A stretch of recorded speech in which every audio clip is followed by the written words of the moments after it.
Gabi mga katamay Bicol, nandito po tayo sa ilalim ng gumuhong lupa, sa ilalim ng kalsadang ito. Ayan, sa bayan ng Lupi, Camarines Sur. Ayan. So napakadelikadong kalsadang ito. Kasi pag ito nagbigay, ayan yung mga biyaheng Manila o galing Bicol. Ayan, matinding traffic ang makakanasan. So ngayon update po tayo, December 23. So ngayon, tinatrabaho pa po ito ngayong araw na to. So ito palang ilalim na to. Dati pala itong imbornal. Ayan, dito po dumadaan yung tubig galing doon sa kabila ng palayan. So ngayon nagbigay po itong imbornal na to. Kaya nag-cause ng ganitong pagguho ng lupa sa ilalim ng kalsada. Ayan mga katamay Bicol, ipinapakita ko po sa inyo. Ayan po yung mga bus. Ayan, dyan po dumaraan sa kalsadang yan. Yung galing Maynila, ayan galing Bicol. So dito po sa kalsadang yan dumaraan. Kaya itong kalsadang ito, pag ito nagbigay, ayan, pag nagbigay itong kalsadang ito, so maraming mga motorista ang maapektuhan. Kasi yung galing Manila o galing Bicol, so dito po sa Andaya Highway dumaraan. Ayan, dito sa bayan ng Lupi. So ito po, grabe oh. So ipinapakita ko po sa inyo. Update po tayo ngayong December 23. Ayan, ito pa po. So hindi pa tapos yung ginagawang kalsada dito sa bayan ng Lupi. So yung pong mga nagbabiyahe po ngayon, ayan, asahan nyo na po yung matindi-tinding traffic sa araw na to. Kasi ito po, ayan, hindi pa tapos itong ginagawang kalsada dito. Magbaon na po kayo ng mahaba-haba, matindi-tinding pasensya. Ayan, magbaon na po kayo ng tubig, pagkain. Ayan, kasi makakanasan nyo ang matinding traffic dito mga guys sa area ng bayan ng Lupi, Andaya Highway. Nandito tayo sa pinakailalim ng kalsadang ito. Kung mapapansin nyo, may nakikita kayong tubig. Ayan, itong tubig na to nanggagaling doon sa kabila ng palayan. So ayan, bumabaon dyan. Itong tubig na to galing doon sa kabila ng palayan. Kaya napakatinding pagguho ng lupa ang nakanasan dito sa areang to. Gawa ng yung tubig na galing doon sa palayan, ayan, bumaon dito. Tapos may imbornal dito, ayan, nagiba yung imbornal. Mapapansin nyo, ayan, may dumaraan doon sa taas na bus. Talagang matinding traffic ang nakakanasan ngayon mga katamay Bicol. Ayan, talagang ukang-uka yung ilalim.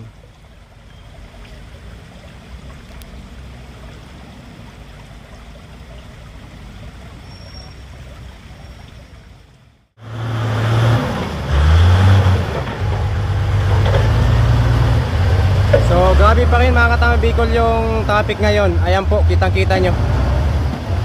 So walang tigil pa rin yung mga DPWH Bicol sa pagtatrabaho dito sa kalsadang ito, dito sa bayan ng Lupi.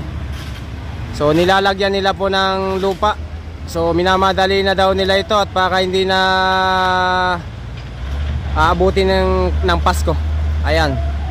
So sana talaga hindi na aabutin ng Pasko kasi nako, matinding traffic pa rin ang makakanasan natin kung ito aabutin pa ng Pasko. Yan, haba niya mga katamay Bicol hanggang doon sa dulo.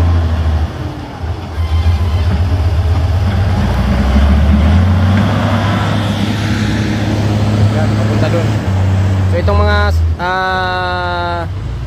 sasakyan na to, galing itong Bicol. Ayan, Naga, Sipokot, ayan, Sorsogon, Legazpi, Bisaya, Davao. Itong ano na to, papunta itong Manila. So doon naman sa kabila, ayan, so galing Maynila papuntang Bicol. So matindi-tinding traffic pa rin mga katamay Bicol yung makakanasan nyo ngayong araw na to. Update po tayo ngayong araw na to, December 23. Ayan, so update po tayo dito sa ginagawang kalsada na to na nagbibigay ng traffic ngayong araw na to. So kung nakita nyo mga katamay Bicol, ayan, so tinambakan na po ng mga lupa. Ayan, so yung mga nagtatanong kung matraffic pa ba dito sa bayan ng Lupi sa ngayon po. So December 23, ayan, matraffic pa rin po. Gawa ng itong kalsadang ito ginagawa pa po sa araw na to. So yung magbabiyahe po ngayong araw na to, so asahan nyo na po yung matindi-tinding traffic pa rin po ang makakanasan nyo. Kasi ito po ginagawa pa rin po sa araw na to. So magbaon na po kayo na mahaba-habang pasensya. Ayan, so update po tayo ngayong araw na to. Pinapakita ko po sa inyo yung galing Manila. Ayan, traffic ang makakanasan nyo po sa bayan ng Lupi pag pumasok po kayo sa Andaya Highway, bayan ng Lupi. So yung galing pong Naga, Sipukot, ayan, Sorsogon, Bisaya, sumakaranas pa rin mga katamay Bicol ng matindi-tinding traffic sa araw na to. So ngayon po, ayan, may mga nakita na po tayong tambak na lupa. So ito pa po ngayon ang tatambakan na parting ito. Ayan o, update po tayo, December 23. So matinding traffic pa rin po ang makakanasan nyo dito sa bayan ng Lupi, gawa ng kalsadang ito. Ayan po, ayan, gawa ng kalsadang ito. So ngayon hindi pa po tapos, ayan, December 23, hindi pa po tapos. Ayan, so hindi natin alam kung matatapos ba ito ngayong maghapon. So hindi natin mga guys masasabi kung matatapos ba ito ngayong maghapon na kalsadang ito. So kung makikita nyo, walang sasakyan na dumaraan kasi pinapatigil doon sa dulo, magkabilaan. Galing Maynila yung biyahe at galing Bisaya, Sorsogon. So magkabilaan po sila, kabilaan pinagbibigyan. Pinapadaan yung galing Maynila at pinapadaan din yung galing pa Bicol. So grabe pa rin mga katambay Bicol ang makakanasan yung traffic sa ngayon. Ayan, sa araw na to, December 23, sa bayan ng Lupi, Camarines Sur. Gawa ng itong kalsadang ito, ginagawa pa rin po sa ngayon. So ayan, may mga panambak. So ito yata ang ilalagay dito. Grabe oh.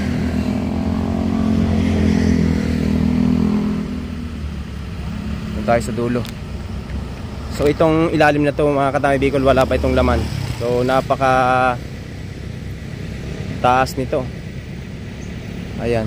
So yung kabila nito mga katamay Bicol, palayan. Tapos yung tubig niya, ayan, napakataas. Ayan, yung tubig dito bumabaon dyan. So ito po, nakitang-kita natin yung backhoe. Ayan, gumagalaw na po. So sana maayos to para madaanan na. Kasi itong parting ito mga guys, ayan, hindi pa natatapos.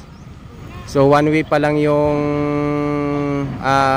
nadadaanan.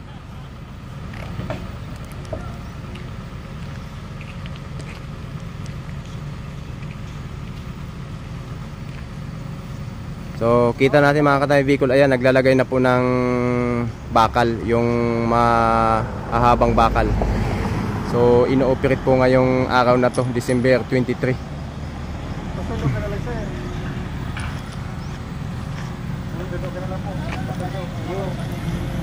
Sir, good morning po.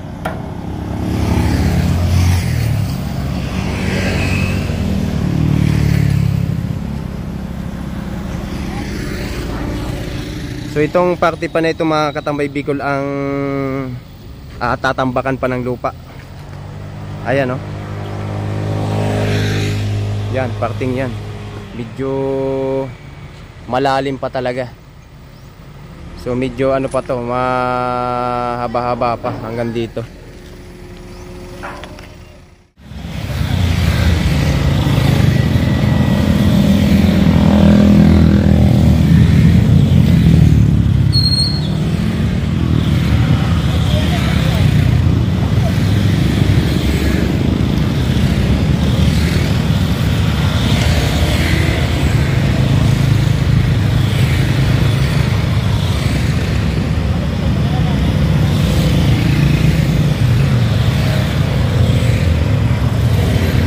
Oh, sir! Shout out!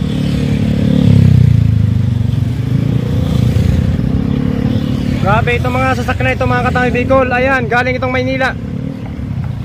So yung mga nagtatanong po kung hindi na ba traffic dito sa parte ng bayan ng Lupi, so makakaranas pa rin po kayo ng traffic sa araw na to. Kasi hindi pa po natapos yung kalsadang ginagawa dyan. Ayan, hindi pa po tapos yung tambak, tinatambakan pa po.